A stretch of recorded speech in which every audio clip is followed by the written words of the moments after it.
Most people think Heightism is just teasing or maybe dating bias, but it runs deeper. It's baked right into our language. Words that equate height with power and smallness with subservience. My goal with this series is simple: to expose how these phrases quietly reinforce a bias so that you can finally see it, name it, and stop letting it shape how you think. Today, we're going over 3 phrases that treat tall people like royalty and short people like peasants. Phrase number 1 is more like a group of connected phrases. Those being overlord, overseer, rule over, and lord over. These phrases cluster around the idea of dominance from above, both literally and figuratively. When someone says, I, for one, welcome my new overlords. what do you picture? If you're anything like me, you picture a bunch of puny little peasants looking up at some towering godlike figure, an arrogant, sadistic ruler with a smug aura and a superiority complex, looking down their nose at his or her underlings. And those submissive subjects they lord over are completely helpless to the will of this overlord. They're so small and feeble by comparison that they wouldn't have a chance in hell at resisting even if they tried. The idea of an overlord lording over people is very connected with the concept of height-mogging. Height-mogging being when an exceptionally tall person stands next to an exceptionally short person, where the disparity between them is so extreme that the short person feels completely humiliated. At the same time, the tall person that lords over them feels completely superior, while the short person feels inferior, and everyone around them that sees laughs and mocks the short person. It's a humiliating display of power and dominance, and it harkens back to this idea of an overlord lording over his underlings. Similarly, the term overseer is yet another word for an absolute leader.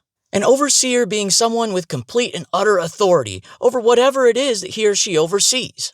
Now, there are multiple connections with this word and height, some more obvious than others. The first and more obvious connection is the idea that a tall person literally sees over the crowd. Now, it's interesting that we would name a position of complete and utter authority after an experience that a tall person has looking over the crowd. Now, whether consciously or subconsciously, society sees tall people and height as connected with leadership and authority. And this goes back millions of years. Part of the reason tall people make natural leaders is because when they stand in a crowd, everyone can see them. They have a deeper, louder voice. And when they call out a command to this group of people, everyone sees the leader. Everyone looks up to them and hears their deep, commanding voice. So who better to come out on top as the leader of the rest than somebody who literally oversees the group? Now, remember when I said that the connection between authority and leadership and height went back millions of years? Well, there's a good reason for that. Now, this brings us to the less obvious reason why the terms overseer, overlord, to rule over, and to lord over came to be used the way they are now. The deeper meanings behind word and language don't just come out of nowhere. For millions of years, the taller, stronger humanoids with superior frames and strength potential have asserted their dominance and power over their lessers, dominating and bullying their smaller peers into submission, pushing their way to the natural place at the top of the hierarchy through physical supremacy and fear. They've been the leaders, the bullies, the wealthy, and the ones sought after most by women.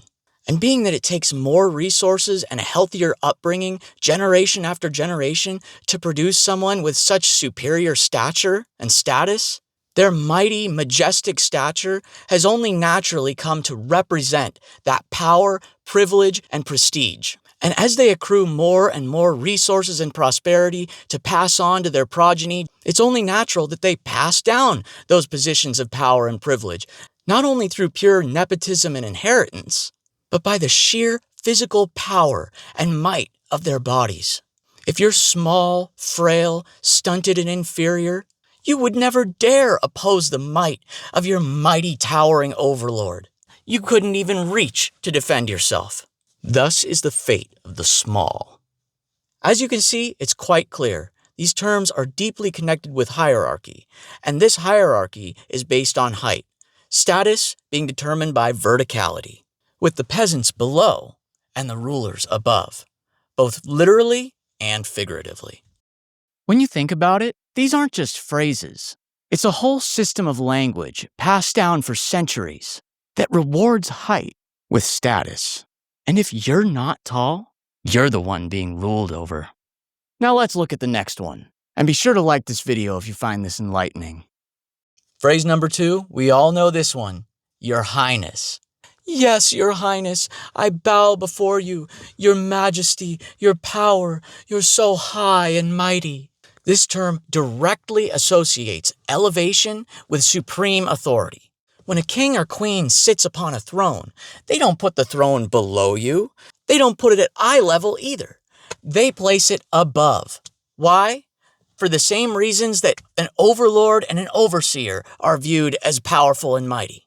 Because human beings, and all animals really, over the course of millions of years of evolution, have been taught through generations of physical punishment and reinforcement to instinctually understand that those we look up to are in control, and those we look down to are inferior and people that we can dominate, bully, and take advantage of. That physical height of Your Highness is a perfect metaphor for social distance, and not social distancing. I mean the distance you are socially in the hierarchy from someone else, as well as reverence and untouchability. I mean, if someone is so much taller than you that your extended arm can't even reach their shoulder, what hope in hell do you have of defending yourself against them? And when you have an emperor, empress, king, or queen, what do people do in their presence? They bow. And what is bowing? It's making yourself smaller in the presence of their might and power. It's like when a smaller cat or dog rolls over and shows their belly to a larger cat or dog. A display of complete and utter surrender. To communicate to their overlord that they respect the power and might and control that they have over them. To communicate that they do not wish to challenge their position for power in the hierarchy. Because they know if they did, they would not stand a chance. And they just hope and pray that their towering master has mercy on them. And of course, what does Your Highness ask of his or her subjects, those inferior and below them? They ask for tribute. And if they're superior enough to those submissive to them, they reserve the ability to ask and receive an unreasonable quantity of tribute, which further compounds and reinforces this cycle of height being associated with generational power, supremacy, abundance, and a growing disparity between them and those below them. The more they take from their subjects, the less resources they have, and the more likely their progeny is to be even smaller, weaker, and more stunted. And as this physical and financial disparity grows over generations between those at the top and those at the bottom, the power differential and dynamic grows even more extreme, until it becomes very clear that the height of Your Highness and the stuntedness of the peasant becomes a permanent and insurmountable branding of social status, one that can never be overcome, no matter how hard you work, no matter how lucky you get. Your status will always be connected to your stature, something you cannot change, which is why we have the term lowborn contrasting with highborn. Now for our last phrase, and this one's my favorite, king-sized or queen-sized. This one's the most literal. Big equals royal. Small equals commoner. I believe these terms actually originate from the Old English hierarchy, obviously because they had kings and queens. I once was reading what this British lady was writing online about this band that I liked, and she pointed out one of the band members, and she said something like, "Oh, I want the tall guy. He's so tall and aristocratic. The smaller band member looks so short and common next to him." I swear, back when I was insecure about my height, that phrase lived rent-free in my head for months.